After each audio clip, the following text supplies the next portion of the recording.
There's been a power struggle on the streets of Luhansk, which has once again changed the political landscape in the breakaway region of eastern Ukraine. Heavily armed men in camouflage gear blocked entry to government buildings in a pocket of the city. While this was happening, everyday life went on as usual. But within a matter of hours, there was a change in leadership. Igor Plotnitsky, who was the head of the rebel-held region, was replaced by Leonid Pasechnik. We've always been loyal to the people's will, and now we will follow the path which we have followed during all these years. This is, first of all, a path towards a union with the Russian Federation, being loyal to Minsk agreements, as well as economical and political development of the Republic.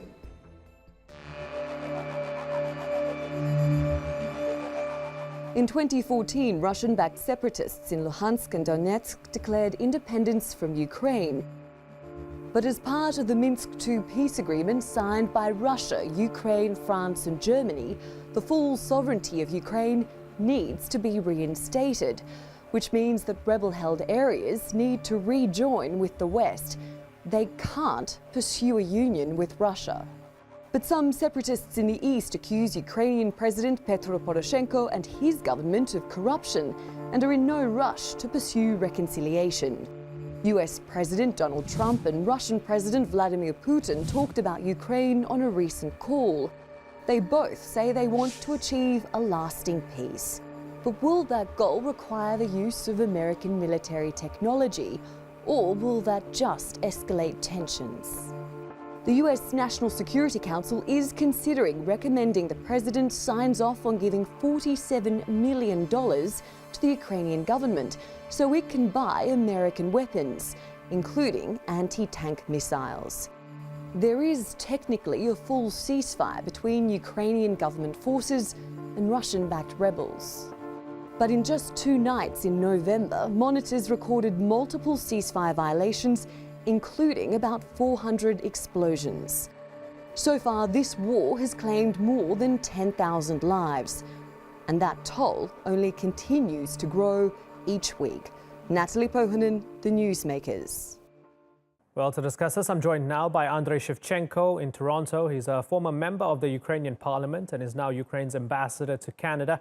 In Kiev, we have Peter Zalmayev. He's the director of the Eurasia Democracy Initiative, an organization that promotes democracy and human rights in post-communist societies.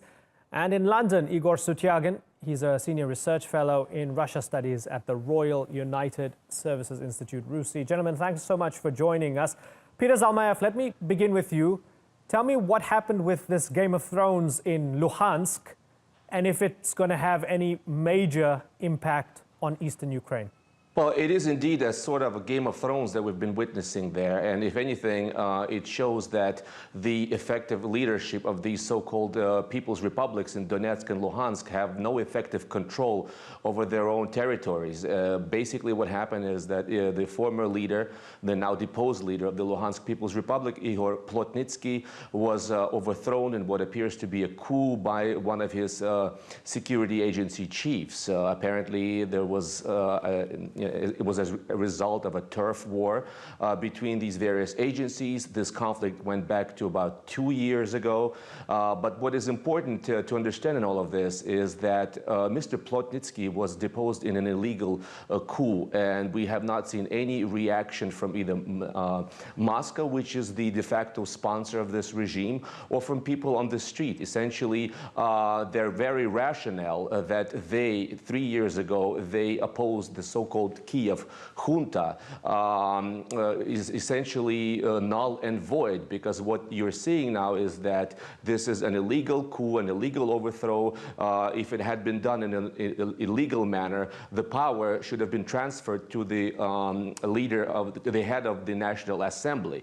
But as it is, we have this Mr. Leonid Pasechnik, who is an appointee by Moscow. He's an FSB, a security service operative, and it seems like he will now be directly controlled by Moscow. Moscow is basically torn between two different objectives. One is to centralize power and have more control over these two statelets, and the other one is to still keep a semblance of the Minsk process in order, and Understood. that has now been thrown into question. Yeah, and we're going to broaden this out now.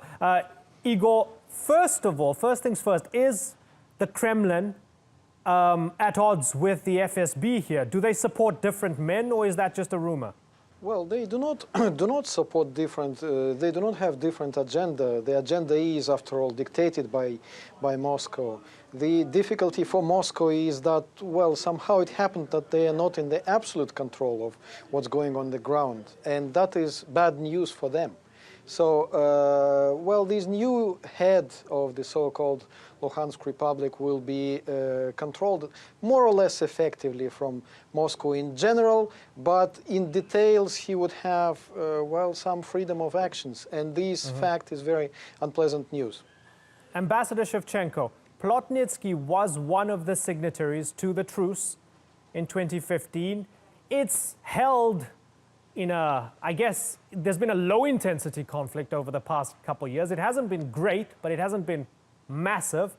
Is this all going to unravel now because one of the key signatories is no longer around? I don't see that changed. We have never had actual ceasefire on the ground. The terrorists have never tried to follow the Minsk agreement, and Moscow has never tried actually to fulfill the Minsk agreements. So in that sense, nothing is going to change on the ground. I think if you can picture a jar with fighting spiders, that will pretty much give you the understanding of what's happening in Luhansk, in Donetsk. There is one thing which I would like to reflect on. I wouldn't agree with Igor that this kind of shows that Moscow is losing control over this territory. Yes, it's a tribal land. There are no rules, no laws in this land, which is occupied by the Russians. But on the other hand, we strongly believe that everything which is happening there is under control of Moscow. Would you agree, Ambassador Shevchenko, that Moscow is showing signs of wanting to extricate itself from the East? When we look at Vladimir Putin in September saying, hey, maybe we need UN peacekeepers, they might be giving little hints that this is more of a headache for them and they want to get out. Unfortunately, I don't see any clear signs of that, and there was one very important development. When this turmoil started in Luhansk, we learned that quite a substantial portion of Russian troops and Russian tanks immediately crossed into the occupied territory of Ukraine. Across the border, it was next to the city of Krasnodon. So I think it was a very clear manifestation that Russia is in control of this territory, and that Russia will make sure that it will decide, or Moscow will make sure it will decide who is in charge in Luhansk or in Donetsk. Yes, they can sack one war criminal and replace him or her with another one, but it will be in full control of them. Peter, do you agree with that? Yeah, I wholeheartedly agree. I think it's more, I think Luhansk was different from the neighboring Donetsk in that there was much more disorder on the ground, there was much more infighting, allegations of looting of humanitarian aid, corruption scandals, and it kind of went against this whole Russian narrative that these statelets are much better than the corrupt Ukrainians, that they are really out there to defend people's rights. So I think this is a little bit of an administrative issue, but I would caution that this could potentially impact the Minsk agreements, because Plotnitsky's signature is on those agreements, and it is important that it stays that way. If all of a sudden Plotnitsky is no longer there and it's not clear yet what his fate will be, this may throw into doubt the entire Minsk process, and it may have to be renegotiated. Right. Igor, is it going to throw into doubt the entire process? Well, I do not think that it's going to put under question the process, because the process is the Moscow's plot to keep control of these piece of Ukrainian territory and to force Ukrainian concessions. So Moscow is not going to abandon this process.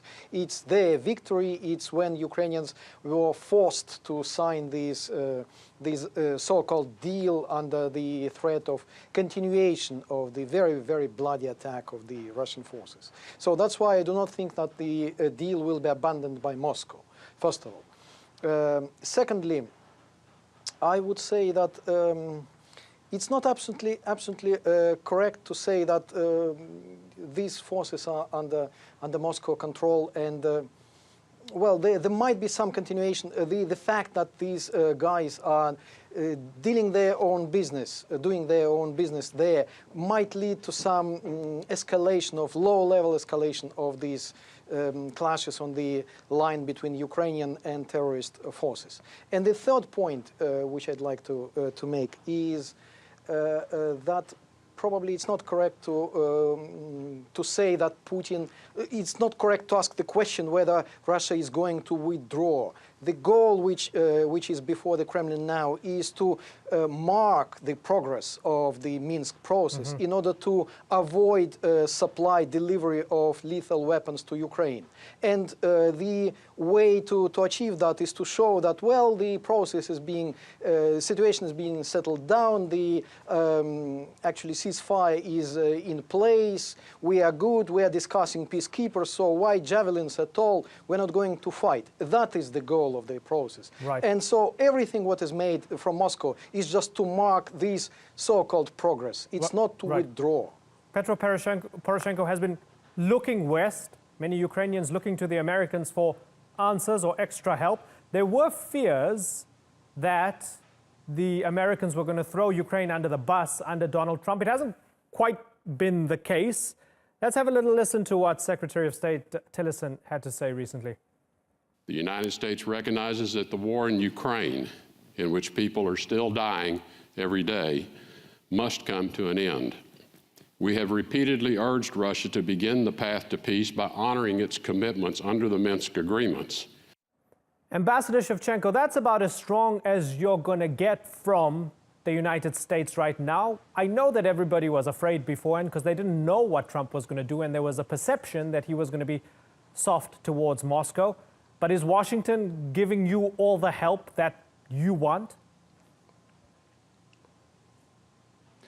Well, I would say that we're in very good communications, both with Washington, with Ottawa, with our partners in Europe, with Turkey. But of course, I think we would like to see the world being more involved.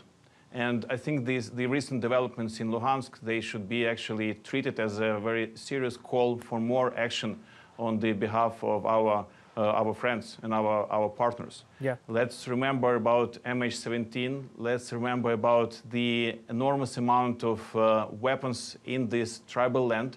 And let's think of possible consequences and of people who keep dying every day. But when it comes to international support, I think we would like to see more action, and I think a possible peacekeeping operation into the east of Ukraine is one of the very important avenues to consider. Nobody wants to fight Russia, do they, Ambassador Shevchenko? So would you understand why the Europeans and the Americans will say, okay, sanctions and tough words, but we don't want to go to war with Russia over Ukraine? Well, neither would like to fight Russia. We would not like to fight Russia either, but there is a reality. I think we should really understand that Russia is waging a war not just on Ukraine. It's challenging the free world. It's challenging its neighbors, and we understand that we fight not just for us, but for many of our neighbors. And we strongly appreciate those countries who do understand this and who support this. And Turkey is one of the examples. I think it's very important that Turkey has a very strong message on territorial sovereignty of Ukraine, that President Erdogan helped us to get Crimean Tatar leaders, Chegos and Dumerov, from Russian jails. I think this is that kind of solidarity that we need. Peter Zalmayev, the OSCE is reporting there has been a spike in violence. The death toll has gone up somewhat recently. We're in this kind of low-intensity state of conflict, but we shouldn't forget more than 10,000 people have been killed and millions have been displaced. As the solution, some are calling for the US to arm Ukraine with, quote, defensive weapons. There's an understanding that the US National Security Council is planning to send $47 million worth of defensive weapons to Ukraine. Do you accept, Peter, that from the Russian perspective, that will never be seen as defensive weapons? That will be seen as Washington sending attacking weapons to Ukraine and Washington pointing missiles at Moscow? Absolutely. Whether they think deep down in their hearts, and I mean President Putin, Prime Minister Medvedev, whether it will be offensive or defensive, no doubt the way it will be presented to the public, to the Russians, is that it is an attack on Russia. And I think that this is a very real perspective. America has come very close to deciding to arm Ukraine with lethal weaponry. It will be decided in Congress.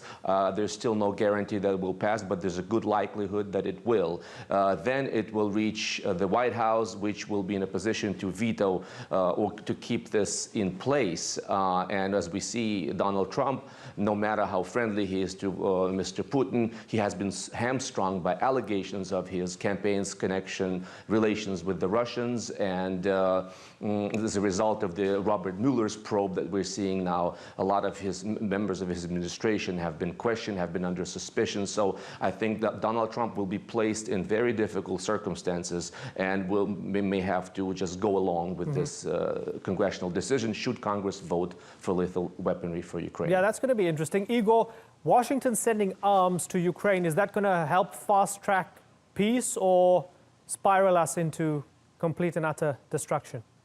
Well, Russia, to be honest, cannot afford another spiral of this, another round of this confrontation. It's very difficult. Russia does not have money to finish construction of its most valuable strategic nuclear submarine. So that's why I do not think that it will spiral. First of all. Secondly, well, it's probably worth recalling that just 9 days ago, the final decision to start delivery of the same sort of weapons, javelins, to Georgia was authorized by the State Department. And so delivery will start in a couple of months' time. So I do not think that Russia is going to fight. They try to frighten everybody. They try to frighten everybody against helping the country which is a victim of the Russian aggression. And that is actually the matter of the, stamina of those who leave or do not leave to their own obligations under Budapest Agreement. Right. So Russia is not going to start war. Imran, come in, Ambassador. If I can clarify something on the weapons, we should understand what's happening on the ground. We have to fight the Russian aggression with the weapons of the 20th century, while we have in front of us aggressors with the weapons of the 21st century. And I think the world is coming to understand in this situation, because Moscow has been testing very sophisticated weapons in our land. And probably one of the very few ways to prevent further escalation is to make sure that they realize that they can get proper response from the Ukrainian side.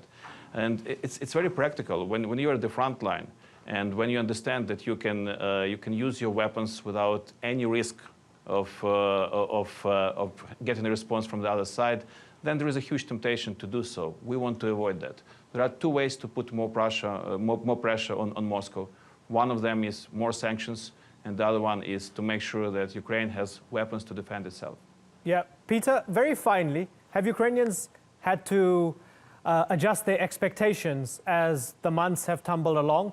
I spoke to President Poroshenko at the beginning of 2016. He said, by the end of the year, we're going to have Crimea back.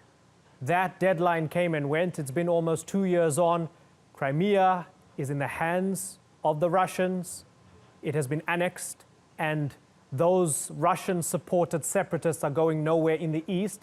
Has Ukraine had to adjust its expectations and maybe accept some facts on the ground? It's obviously been normalized in a sense that most Ukrainians have come to terms with the fact that this is becoming a protracted, frozen conflict, sort of on the lines of the Transnistria conflict that's been going on for a couple of decades now. De facto, Ukraine will not and should not acknowledge Russia's sovereignty over either eastern Ukraine or the Crimea, but I think, I'm sorry, de jure, but de facto, I think that's the new reality, and I think Poroshenko has been doing the right thing by putting Ukraine's own house in order, by trying to enact anti-corruption reforms to strengthen the military, and that has proceeded quite successfully and has been noted by Ukraine's Western partners. But you're absolutely right. I think that most Ukrainians now will tell you they're not very optimistic about a speedy resolution to the conflict. Okay, Peter Zalmayev, Igor Sutyagin, and Ambassador Andrei Shevchenko. It's been a good discussion. I thank you all for joining us here on the Newsmakers.